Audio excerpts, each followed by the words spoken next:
America এবং ইসরায়েলের যে আগ্রাসন ইরানে চলছে 28শে ফেব্রুয়ারি থেকে, সে আগ্রাসনের বিরুদ্ধে বাংলাদেশের এমন কোনো শক্ত বক্তব্য আমরা শুনিনি। দেখুন, অনেকে বলবেন যে বাংলাদেশের সীমাবদ্ধতা রয়েছে। হ্যাঁ, ইরানের যিনি বাংলাদেশের নিযুক্ত রাষ্ট্রদূত রয়েছেন, তিনিও বলেছেন যে আমরা জানি যে বাংলাদেশের বেশ কিছু সীমাবদ্ধতা রয়েছে।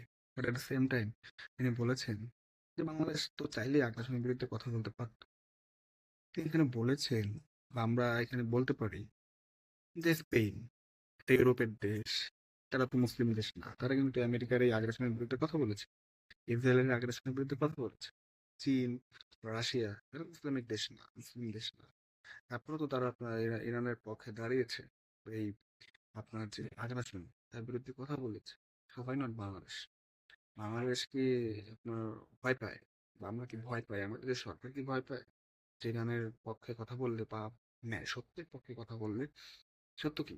তো হচ্ছে যে অন্যায়ভাবে আগ্রাসন চালিয়েছে ইসরায়েল এবং ইউএসএ ইরানের উপর। এবং ইরানের আয়াতুল্লাহ আলী খামেনি, যিনি সর্বোচ্চ নেতা ছিলেন, তাকে হত্যা করেছে। এছাড়াও ইরানের আরো তারা বড় বড় অফিসিয়ালরা ছিলেন, তারা হত্যা করেছে নির্মমভাবে।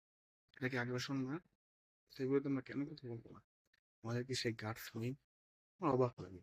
কেমন জানি আমরা খুব মিনমিন করতেছি, আপনার কেমন জানি প্রথমে আমাদের দেশের একটা ফরেন মিনিস্টার আপনার একটা বিবৃতি দিল যে যা হচ্ছে মধ্যপ্রাচ্যে এটা ঠিক না। ঠিক আছে, জানেই না তারা কিছু, যে কিরা কে কার বিরুদ্ধে আগ্রাসন চালাচ্ছে। পরে তারা বললো যে না, ইরানের ওর সাথে যেটা হচ্ছে এটাও ঠিক না।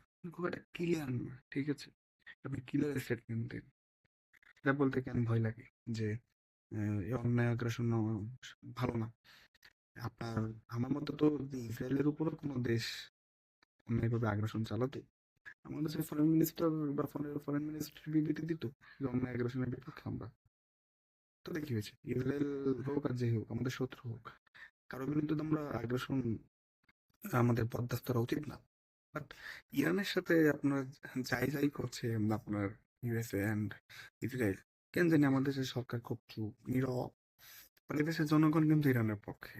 তো আপনার ইভেন পাকিস্তানে আমি দেখেছি যে এই পাকিস্তানের জনগণও কিন্তু ইরানের পক্ষে। মুসলিম দেশগুলোর জনগণই কিন্তু ইরানের পক্ষে।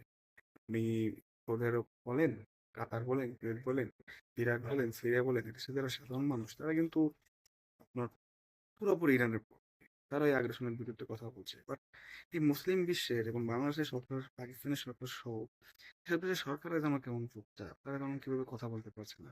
আর আরবের যেসব রাজা বাচ্চারা রয়েছে, তারা তো আমেরিকার পাচাটা দালাল, তো তাদের কাছ থেকে কি আশা করবো? তারা আছে তাদের ভোগ বিলাসিতা